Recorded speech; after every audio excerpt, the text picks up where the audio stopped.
Hey guys, I'm Dan, Warpaint JKU. This video is purely going to be a beginner guide on introducing you to long arms versus short arms.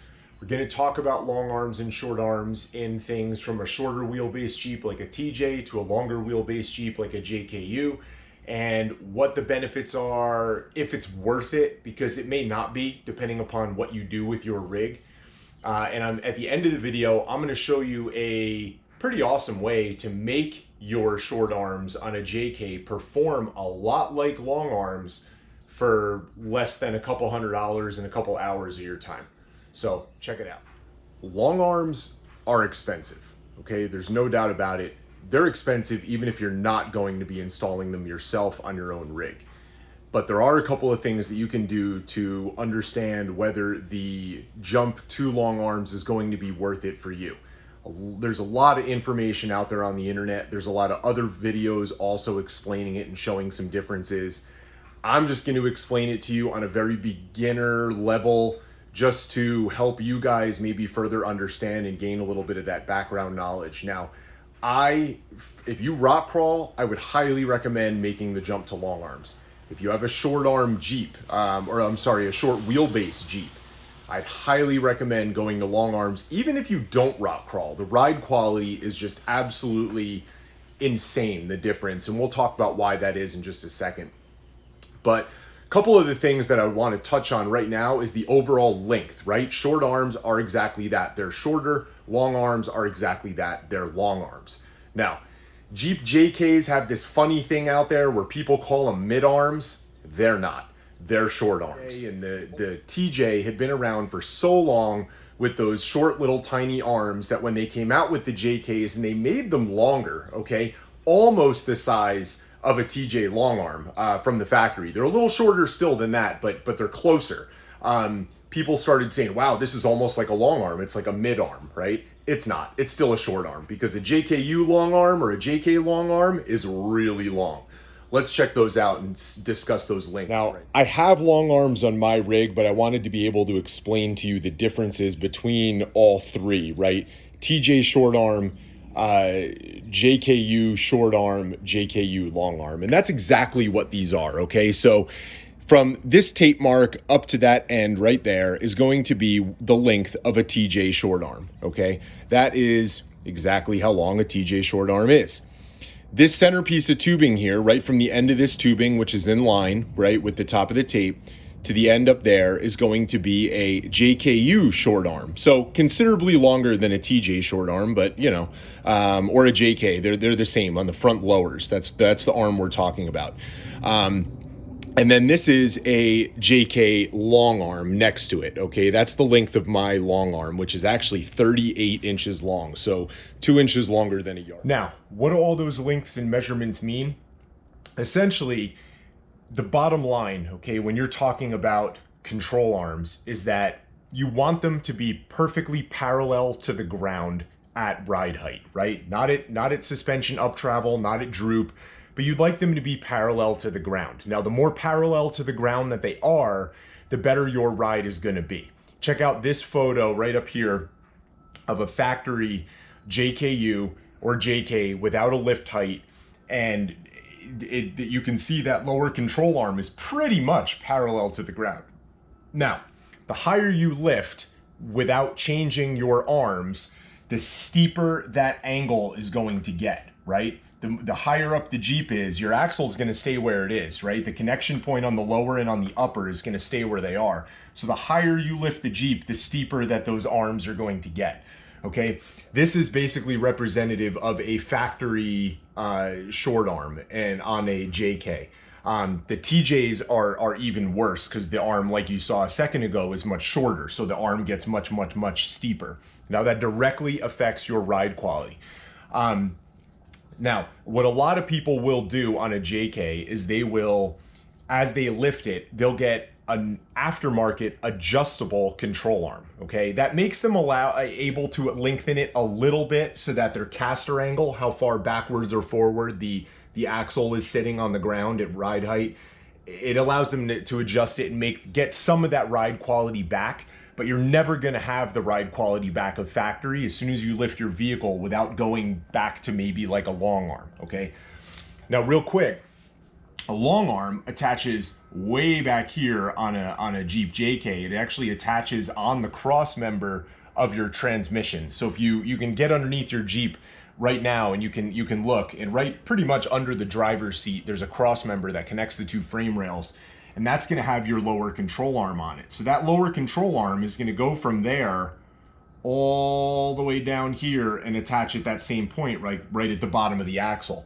So even still, again, at a lift height, and same with mine, it's not parallel to the ground, but it's really close, okay? Which gives you a really nice ride quality. That's going back exactly why I said that if you had a TJ, okay, and you weren't off-roading, but it had a lift kit, if you want it to ride nicer, long arm it, it will ride so much nicer because those arms are so extremely short, okay? A JK, if you're not off-roading it, it's not really that big of a deal, provided you don't have like a monster lift on it. You're still gonna have a pretty decent ride quality on doing things like rock crawling, where you're climbing over big obstacles, okay? Like this one here, if we have a rock ledge like this that comes up almost, you know, under your bumper and up, and it's pretty high compared to the size of your tire. The problem with a short arm, okay, like this green short arm here, is that because of the angle, it actually pushes the energy down toward the ground, right, with gravity. So you already have gravity pulling it down. Now you have that on top of it. So not only does it push the energy that way, but it also pushes it back up and into the frame of the Jeep, which is why it transfers all that energy into the frame, hitting anything. Washboard roads, the crack at the end of your driveway, all of it's gonna be much more noticeable if you have a short arm at that steep angle. Now, fast forward to the long arm, which is a lot more parallel to the ground. And that long arm is going to be able to still take that energy and push it into the rock and back into the frame of the Jeep, but it's pushing it much more parallel into the rock, okay? It's not so much pushing it down into the ground. So as your tire is trying to roll in a forward motion, in a circular motion, it grabs the rock and it's able to climb straight up because it's just fighting gravity. Your vehicle's not pushing, you know, in the case of a built JKU, it's not pushing 5,000-6,000 pounds down into the ground as you're trying to climb, right? It makes it way easier. So that's essentially the idea. Now there is one thing, and I'm going to get to it in a minute, on how you can make your short arms perform like long arms, and it's actually a pretty cool thing. But again, just to show you real quick, this is a factory vehicle set up on a stock lift height, and you can see how that lower control arm is pretty much parallel to the ground, right?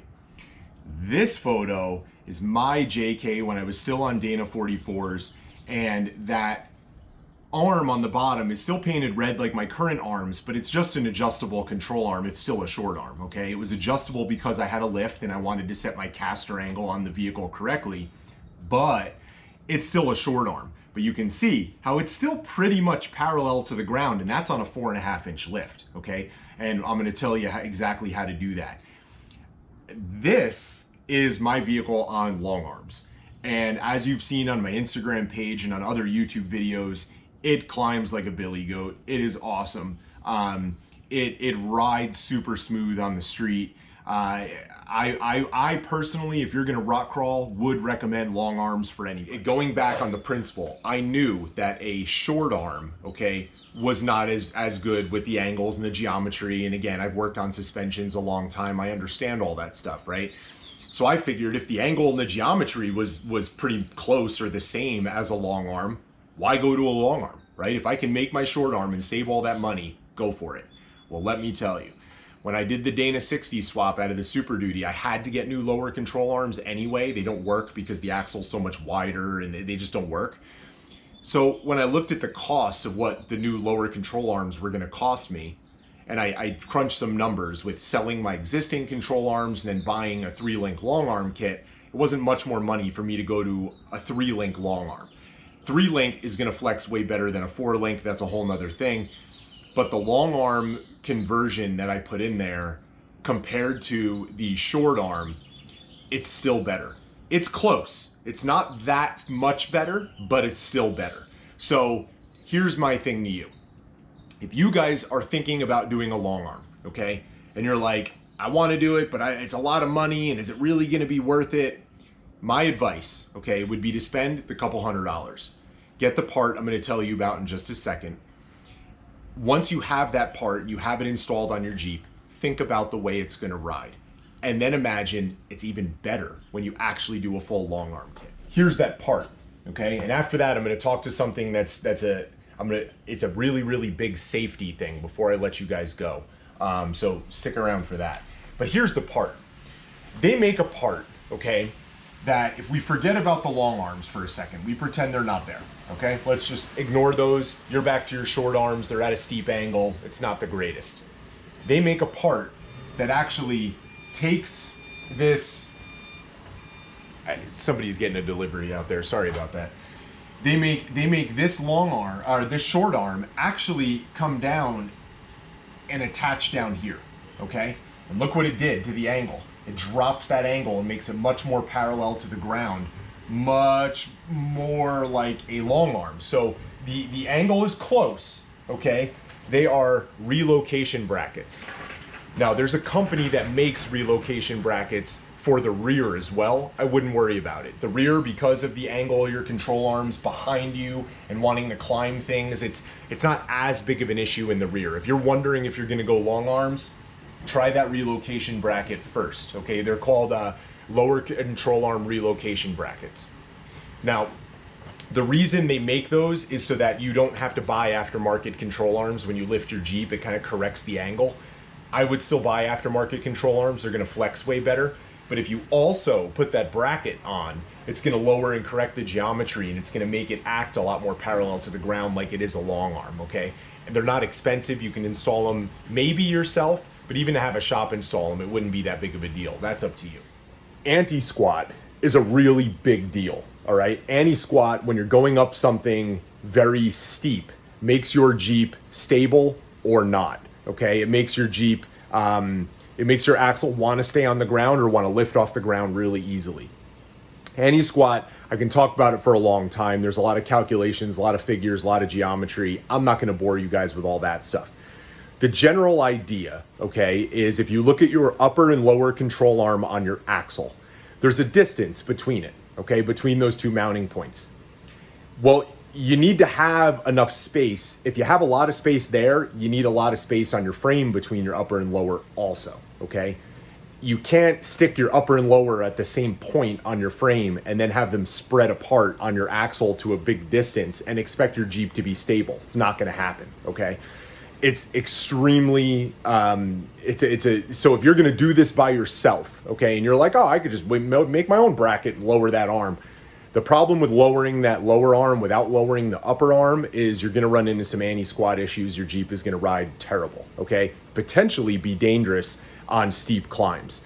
So if you're gonna do it and you're gonna mess with where the brackets are located on the frame, buy yourself a kit, do it right, or understand anti-squat and make sure you're doing it right, okay? Those brackets that I mentioned that relocate them on the frame and drop them just a little bit, they drop your upper as well. They drop them both, and they've already figured out all the anti-squat stuff. So they improve the ride, and it's pretty awesome, okay? But if you do your own, okay, I would advise against it unless you really know anti-squat. And to be honest with you, if you really understand anti-squat, you're probably not watching this video, okay? So I wouldn't go down that path. But there you have it, guys, okay? So basically, like I've said before, get on over, check out the Instagram if you haven't. Lots more information, live check-ins, all that kind of stuff over there. A lot more YouTube videos coming. I hope you enjoyed this one. I hope it answered some of your questions about why go to a long arm versus a short arm, things like that.